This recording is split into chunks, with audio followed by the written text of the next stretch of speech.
तो आज आप लोग से आज क्या है कि आज क्लास नहीं होगी आप लोग की, ठीक है। आज हम चाह रहे हैं कि थोड़ा सा मोटिवेशन का बात हो जाए।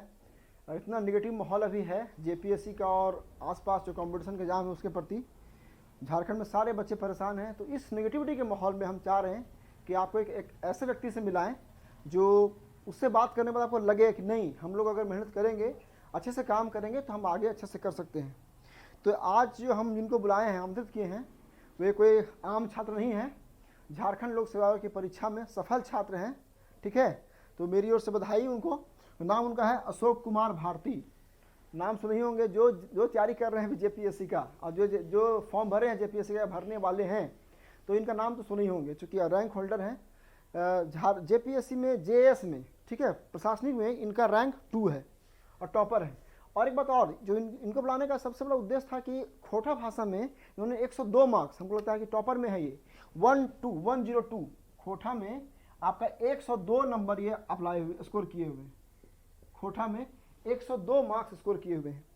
तो अशोक कुमार भारती जी को आज हम बुलाए हैं गेस्ट के रूप में, ठीक है। अशोक जी थोड़ा सा जेपीएससी के खोटा भाषा और फिर जेपीएससी पीटी, कुछ लोग जेपीएससी मेंस के लिए और इंटरव्यू के लिए, और ख़ास करके इसके अलावा इससे इतर बात करना है कि जो झारखंड के यूथ है, झारखंड युवा है, इतना परेशान है सब लोग 4-5 साल से कि वैकेंसी नहीं आ रही, क्या हो रहा, नहीं होगा, क्या होगा।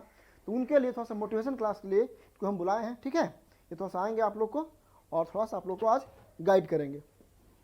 तो अशोक कुमार जी का वेलकम कर लेते हैं। आइए अशोक जी, इधर इधर सर।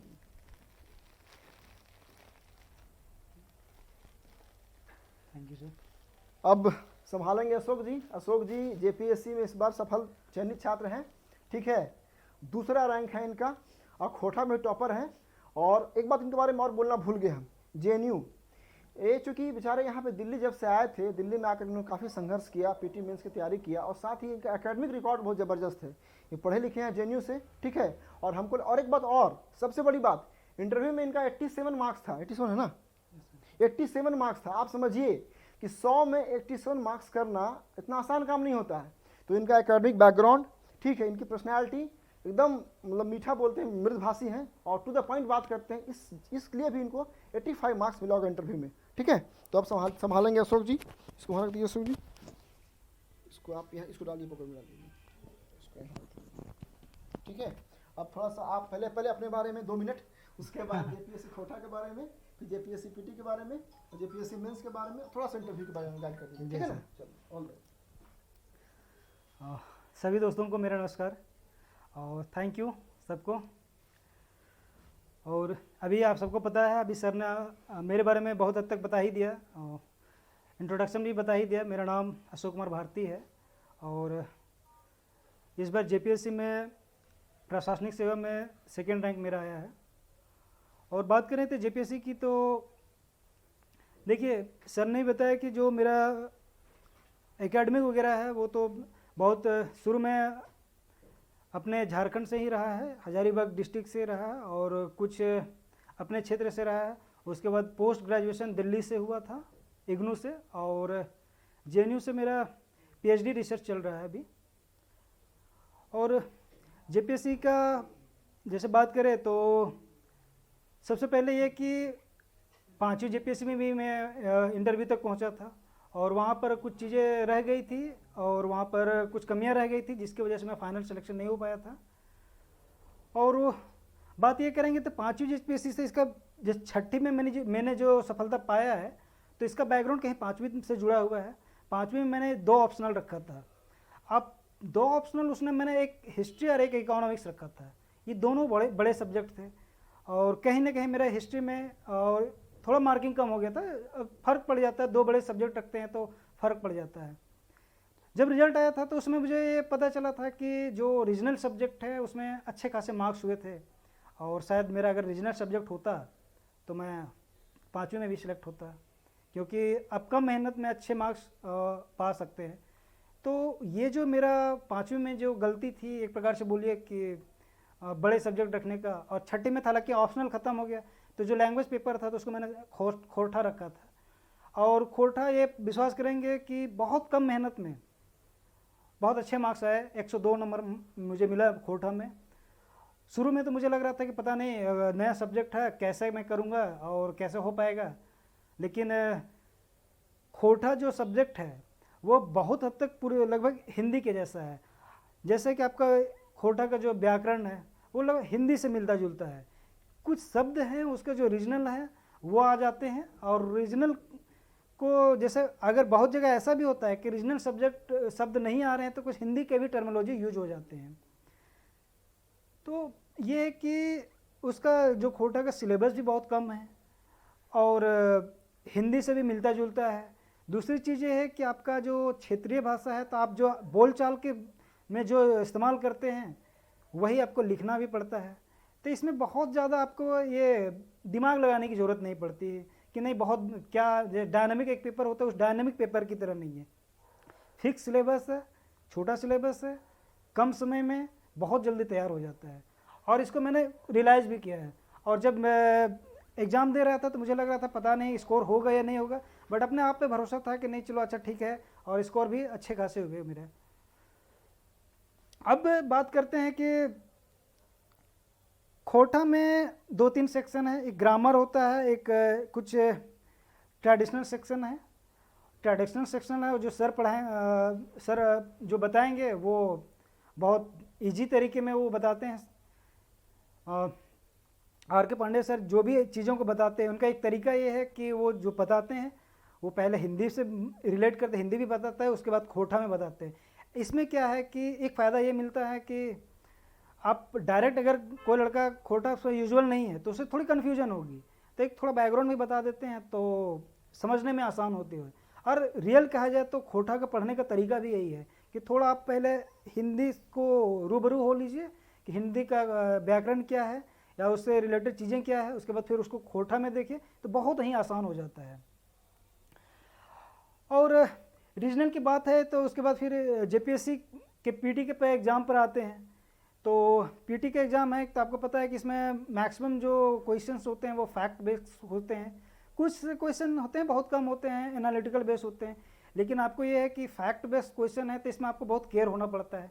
और इसके लिए आपको ज़रूरी है कि बेसिक किताबें जो भी हैं, जैसे एनसीईआरटी की जो भी किताबें हैं उसको बेसिक किताबें पढ़िए।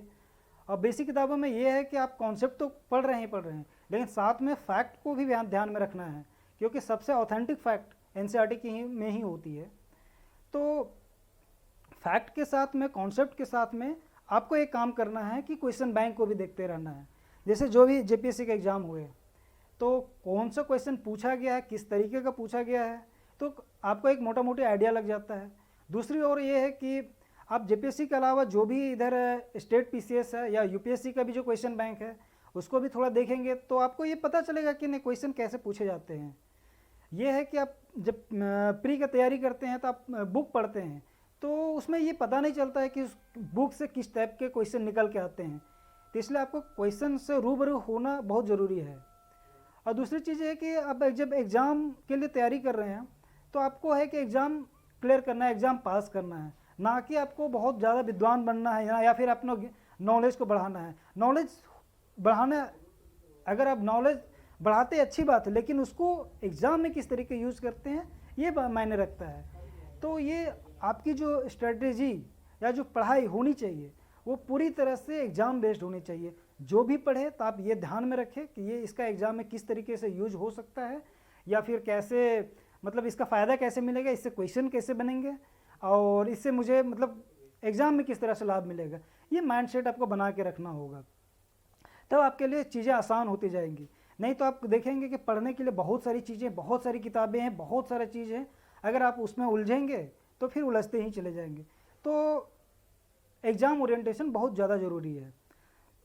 बहुत सारे ऐसे मेरे फ्रेंड भी हैं और कोच ऐसे भी हैं जो बहुत हाईली नॉलेजेबल हैं बट सेलेक्ट नहीं हो पाए हैं। कहीं ना कहीं वो जो नॉलेज है उनका शायद एग्ज़ाम के ओरिएंटेशन के अनुसार आप ढाल नहीं पाए।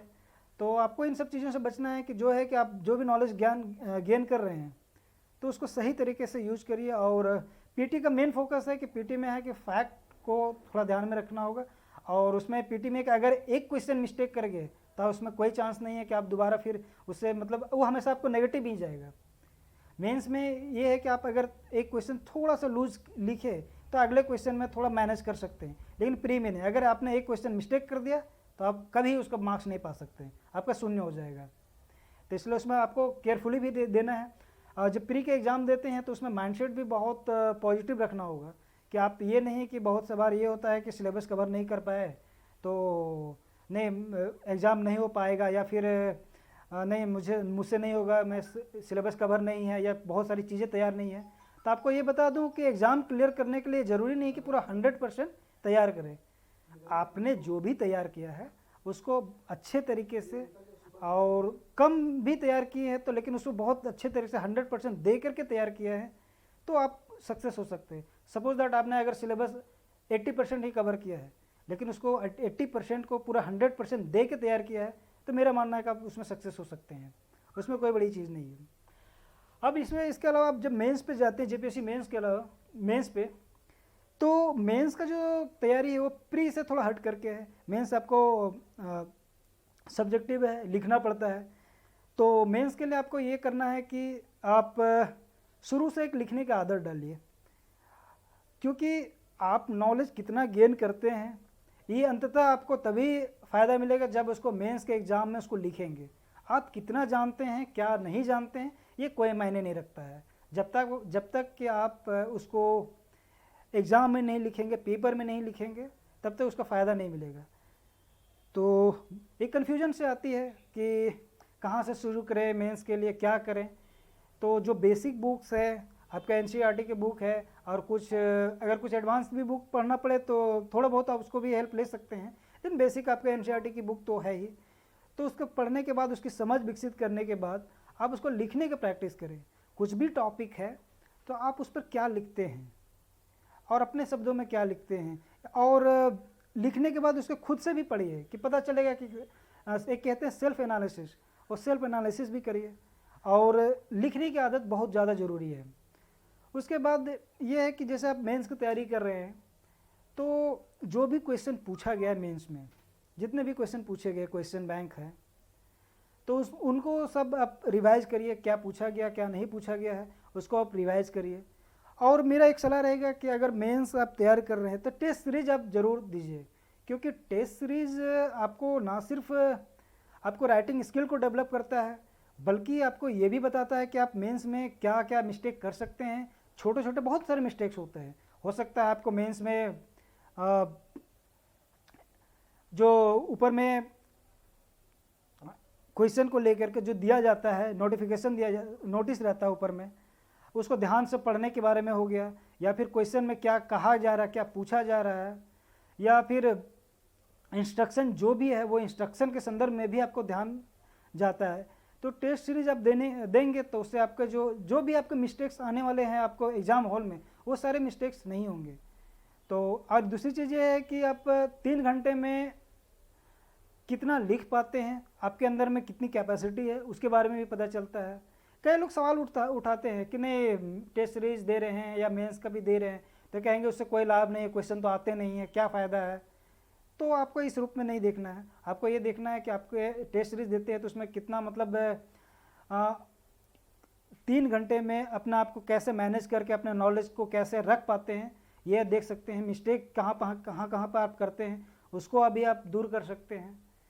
तो एक अच्छा तरीका हो सकता है कि मेंस को अपने एक सही डायरेक्शन, सही रूप देने का ये। और दूसरी ये है कि मेंस पूरी तरह से लिखित पर आप कितना अच्छे से लिख सकते हैं उसी पर बेस्ड है। आप नॉलेज कितना गेन किए उससे ज़्यादा है ज़रूरी है कि आप कितना लिख पाते हैं एग्ज़ाम में, वही आपको मार्क्स दिलाएगा। और एक मेंस का भी एक फॉर्मेट होता है कि नहीं चलिए ठीक है, आप जैसे तैयारी कर रहे हैं तो एक हर चीज़ को एक तरीके से आपको रखना चाहिए। जैसे कि मान के चलिए कि जो जैसे जेपीएससी में मैं 4 जीएस के पेपर हैं, एक आपका रीजनल पेपर है और एक आपका हिंदी इंग्लिश है। तो आपको सारे पेपर को एक बैलेंस तरीके से देखना पड़ेगा। दूसरी चीज़ की जो जेपीएससी का सिलेबस है उस सिलेबस को बहुत गहराई से देखना पड़ेगा, क्योंकि इसमें एक बड़ी चीज़ ये है कि सिलेबस में सारी चीज़ें एक बुक में नहीं मिलती है। तो आपको सिलेबस के हिसाब से सारे मटेरियल्स इकट्ठे करने होंगे, और इकट्ठे करने के बाद उसको तैयार करना होगा और उसी के अनुसार फिर सिलेबस के अकॉर्डिंग हर चीज़ को जहाँ से मिले उसको गेन करिए, फिर उसको एक फॉर्मेट में डालिए, फिर उसके अनुसार तैयार करिए और फिर क्वेश्चन जो है क्वेश्चन को प्रैक्टिस करिए और टेस्ट सीरीज जो देना है वो दीजिए, या फिर जो क्लास लेना चाहते हैं, जैसे आस्था में भी मतलब मेंस से रिलेटेड प्री से रिलेटेड क्लास होती हैं, तो आप वहाँ भी ले सकते हैं, देख सकते हैं। और यहाँ भी है कि जो भी एग्ज़ाम ओरिएंटेड है यहाँ सर बताते हैं, तो ये फ़ायदेमंद हो सकता है। अब मेंस में होने के बाद आपका लास्ट स्टेज आपका आता है इंटरव्यू में। तो इंटरव्यू एक ऐसा चीज़ है कि आपको ये आप सोचेंगे कि नहीं इंटरव्यू एक दिन में तैयार कर ले, तो मेरा मानना है कि एक दिन में इंटरव्यू तैयार नहीं होता है। या फिर आप ये कहेंगे कि नहीं इंटरव्यू आ गया तो हम चलो ठीक है अब आज 10 दिन हम पढ़ लेते हैं और इंटरव्यू देते हैं, हाईएस्ट मार्क्स ले आएंगे या अच्छा मार्क्स ले आएंगे, तो ऐसा नहीं है। इंटरव्यू एक प्रकार से वो व्यक्ति रियल में क्या है और उसका मतलब उसका व्यक्तित्व क्या है उसी का मतलब परीक्षण होता है। तो आप अपना व्यक्तित्व या अपना एक चीज़ 10 दिन में चेंज नहीं कर सकते हैं। तो इंटरव्यू के लिए आपको यही कहेंगे कि आप शुरू से अपना जो माइंडसेट है वो पॉजिटिव माइंडसेट लेके चलिए। देखिए हर जगह आप है कि कहीं भी जाएंगे तो वहाँ दो चीज़ें होंगी, नेगेटिव के साथ पॉजिटिव होंगी, दोनों मतलब नेगेटिव और पॉजिटिव दोनों बातें होंगी। लेकिन आपके लिए ज़्यादा ज़रूरी ये है कि इन सारे नेगेटिव चीज़ों में आप किस तरह से पॉजिटिव पक्षों को आगे बढ़ाते हैं और लेके निकालते हैं, ये ज़्यादा मायने रखता है। तो इंटरव्यू में आपको ये है कि आपका जो है जो भी आपका माइंडसेट है वो शुरू से एक पॉजिटिव माइंडसेट के रखिए। जैसे कोई भी आपका कुछ भी चीज़ें आप अपने दैनिक लाइफ में ही बात कर लीजिए, दैनिक जीवन में भी आप कुछ भी चीज़ें देखते हैं तो आपको वहाँ पे बहुत नेगेटिव तो दिख रही हैं, लेकिन आप उसमें पॉजिटिव पक्ष को ढूंढने के प्रयास करिए, उसको सॉल्यूशन के तरीके से देखिए कि हाँ इसमें ये जो चीज़ें हैं इसमें हमारे लिए किस तरीके से पॉजिटिव हो सकता है, इसका सॉल्यूशन क्या हो सकता है, प्रॉब्लम है तो प्रॉब्लम के इसके दोनों पक्ष क्या हो सकते हैं, वो आप शुरू से देखने का प्रयास करेंगे तो आपका एक पूरा व्यक्तित्व में ये समा जाएगा। तो इंटरव्यू फिर के समय में आपको ज़्यादा मेहनत करने की ज़रूरत नहीं पड़ेगी। हाँ सिर्फ ये पड़ेगा कि हाँ कुछ करेंट्स की चीज़ें होती है या फिर जो इंटरव्यू के समय में जो भी चीज़ें घटनाएं चलती रहती है उसको सिर्फ देखना रहता है। बाकी देखिए आपको ये भी पता है कि इंटरव्यू में नॉलेज से ज़्यादा आपका जो भी आपका माइंडसेट है या व्यक्तित्व है उसी पर को ही फोकस किया जाता है। तो आप किस तरीके से आप मान के चलिए आपके साथ एक प्रॉब्लम सॉल्विंग भी दे दिया है, केस स्टडी दे दिया है, तो केस स्टडी आप दे दिया तो उसको किस तरीके से आप पॉजिटिव माइंडसेट के साथ आप सॉल्व करते हैं तो ये आपको ज़्यादा अच्छा होगा। जैसे आपको मैं अपनी बात बता रहा हूँ कि मुझे एक क्वेश्चन भी पूछा गया था कि नहीं सो आप भारत सरकार के आप आर्थिक सलाहकार आपको बना दिया जाए और तब आप अभी भारत की जो स्थिति है इकोनॉमिक कंडीशंस है तो आप किस तरीके से आप इसको सलाह देंगे और किस तरीके से आप देखते हैं इसको। तो यहाँ पर आप देखिए कि आप हमने क्या है कि इसमें है कि सिर्फ क्वेश्चन का आंसर नहीं दिया, हमने एक थोड़ा सा बताया कि नहीं प्रॉब्लम क्या है। प्रॉब्लम है कि हमने जो इकोनॉमिक दृष्टिकोण से उसने बताया कि नहीं ठीक है अभी जो कंडीशन है जो भी अभी सिचुएशन बनी है कोरोना के वजह से जो इकोनॉमिक स्लोडाउन की स्थिति आई है तो वो एक हमने कहा कि प्रॉब्लम डिमांड साइड की प्रॉब्लम है मुख्यतः। तो अगर हम डिमांड साइड की प्रॉब्लम को अगर सॉल्व करें तो बहुत हद तक प्रॉब्लम सॉल्व हो जाएगी। जैसे डिमांड साइड है तो हो सकता है कि नहीं हम ऑटोनोमस इन्वेस्टमेंट को बढ़ाएं, पब्लिक एक्सपेंडिचर को बढ़ाएं और जो भी है मतलब इन्वेस्टमेंट को फोकस करें। तो डिमांड वाली प्रॉब्लम अगर दूर करेंगे तो धीरे धीरे चीज़ें ठीक आ जाएंगी। हालांकि ये मेरा बहुत शॉर्ट आंसर था, लेकिन ये ज़रूरी नहीं है कि मतलब इसका आंसर यही होगा, लेकिन हमारा ये कहना है कि आंसर को कम से कम चीज़ों में ढाल के और सही चीज़ें बताने, मतलब कम शब्दों में अपने आंसर को सिमट करके आप दीजिए, देंगे तो ज़्यादा सही रहेगा। कम शब्दों में आप कट हो सकता है क्या? हाँ, तो इंटरव्यू की बात करें तो इंटरव्यू जो है आपका एक दिन का चीज़ नहीं है। आप एक दिन में आप आए कि इंटरव्यू की चीज़ें तैयार कर लें, ऐसी बात नहीं है। इंटरव्यू एक जो आपका व्यक्तित्व है वैसी व्यक्तित्व का परीक्षण होता है। तो व्यक्तित्व ऐसा नहीं कि आप 10 दिन में बना लेंगे या फिर 10 दिन में आप चीज़ों को चेंज कर लेंगे, ऐसा नहीं होता है। तो आप ये कह सकते हैं कि आपको डेली लाइफ में इसको ढालना है कि पॉजिटिव चीज़ों, आपका जो माइंडसेट है वो पॉजिटिव बना के रखे, या हर चीज़ों को आप पॉजिटिव तरीके से देखिए, तो वो ज़्यादा सही रहेगा। कुछ भी आपके दैनिक लाइफ में कुछ भी घटनाएं घटती है या कुछ भी चीज़ें होती है, तो उसको आप उसमें जो भी पॉजिटिव पक्ष है उसको निकालने की कोशिश करिए। आप मान के चलिए कि सपोज दैट कि अभी मान के चलिए ठीक है, अभी एक उदाहरण देते हैं कि ना, ठीक है कोरोना के केसेस है, ये बहुत नेगेटिव माहौल है, बहुत सारी चीज़ें हैं, लेकिन इसमें भी आपको पॉजिटिव पक्ष को भी सामने रखना है। आप इसको किस तरीके से निकाल पाते हैं, यही क्षमता आपको मतलब इंटरव्यू में अच्छे मार्क्स दिला सकते हैं। मतलब ये है कि प्रॉब्लम तो सबको पता होता है, ऐसा नहीं कि सामान्य व्यक्ति है उसको भी पता होता है कि प्रॉब्लम क्या है, लेकिन उस प्रॉब्लम के आप किस तरीके से आपका देखते हैं और उसको सॉल्यूशन कैसे पेश करते हैं, एज ए प्रशासक के रूप में आपका माइंडसेट क्या है उसके प्रति, तो वो ज़्यादा मायने रखता है। तो यहाँ पर ये है कि आप वहाँ जब जाएंगे तो क्वेश्चन का आंसर तो आपका होगा ही, जो क्वेश्चन पूछा जाएगा आप उसका आंसर तो देंगे, लेकिन देने के साथ में आपके उस क्वेश्चन के प्रति किस प्रकार से आप समझते हैं या किस प्रकार से आपको लेते हैं, ये भी मायने रखता है। जैसे मान के चलिए कि आप इंटरव्यू में क्वेश्चन पूछा गया है, तो क्वेश्चन नहीं जानते हैं, तो आप पोलाइटली आप कैसे उसको सॉरी कहते हैं। अब ऐसा नहीं है कि सॉरी कह रहे हैं तो उसमें भी मार्क्स नहीं मिले, कट जाएंगे मार्क्स, ये आपकी गलत सोच है। अगर सॉरी कहते हैं तो उसमें भी आपको मार्क्स मिल सकते हैं, लेकिन आपका तरीका होना चाहिए। जैसे सपोज दैट आप प्रशासक हैं, तो प्रशासक के लिए तो ऐसा नहीं है कि हर काम आपको मतलब कर सकते हैं। अब हर काम मतलब हर काम हो ही जाए ऐसा तो नहीं होता ना, कई बार प्रशासक को मना भी करना पड़ता है, या चीज़ों को ये है कि उसको हैंडल करना पड़ता है, मैनेज करना पड़ता है। तो आप कैसे मैनेज करते हैं क्वेश्चन को भी, ये भी मायने रखता है। जैसे मान लीजिए सॉरी बोलना है, तो वो भी एक तरीका है। क्या एक कोई लोग ऐसे भी डायरेक्ट बोलते हैं सॉरी सर, कुछ लोग ऐसे कहते हैं सर अभी ध्यान में नहीं आ रहा है और मैं अभी सॉरी सर अभी मेरे ध्यान में नहीं है, ये भी तरीका हो सकता है। कुछ लोग कहते हैं कि डायरेक्ट कहते हैं सॉरी, मतलब वो है कि आपका एक ही आंसर का 2-3 तरीका होता है, लेकिन आपके लिए कौन सा बेस्ट तरीका है वो आपको वहाँ पर देना है। और ये जैसे केस स्टडी भी पूछे जाते हैं, तो केस स्टडी में अगर पूछा गया है कोई क्वेश्चन, तो उसमें ये है कि आप केस स्टडी को सबसे पहले तो आपको प्रॉब्लम को समझना है। तो आप ये भी बता दीजिए कि प्रॉब्लम क्या है। अब प्रॉब्लम को आप बताने के बाद उसका सॉल्यूशन बताते हैं तो ज़्यादा सही रहेगा।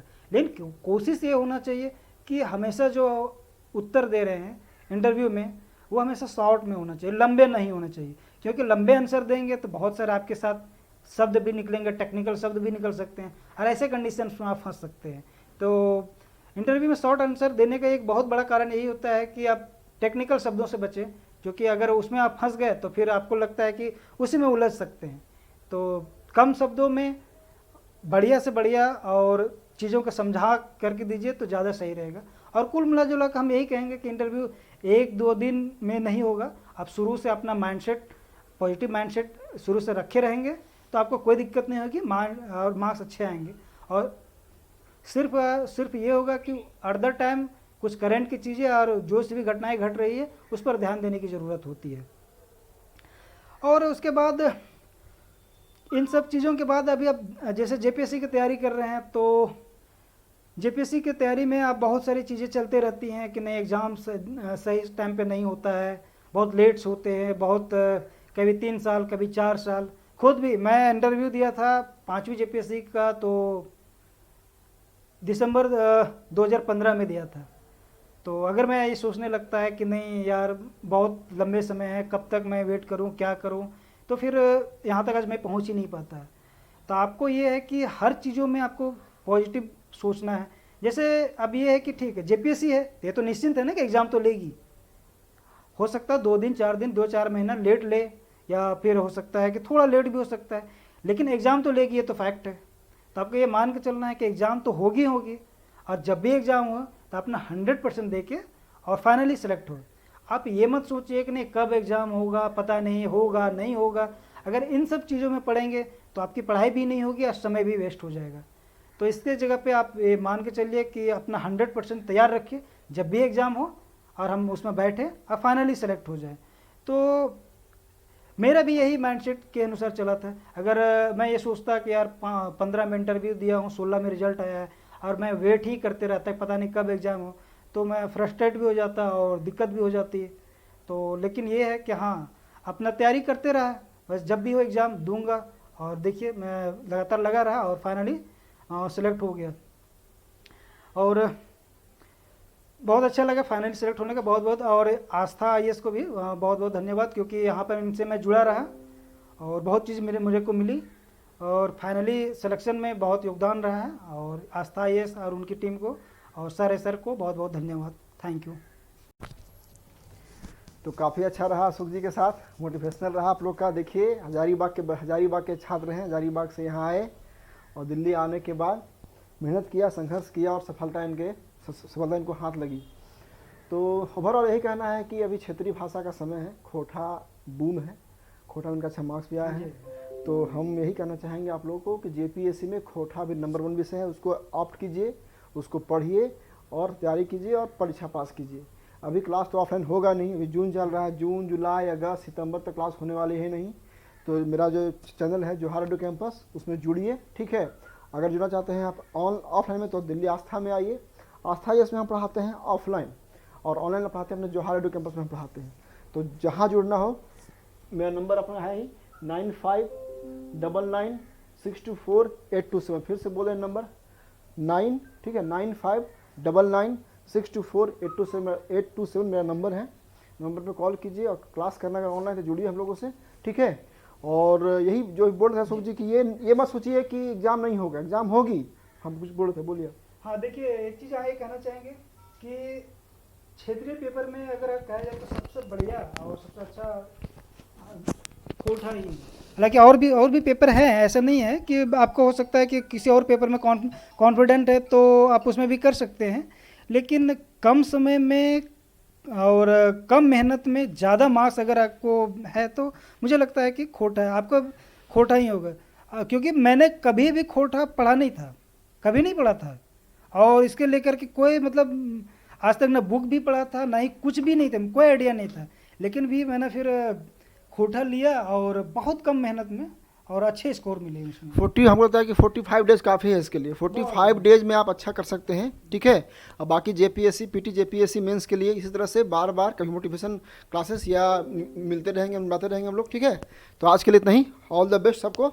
अशोक जी आपको फिर से एक बार थैंक यू, ठीक है ना। चलिए, ऑल द बेस्ट।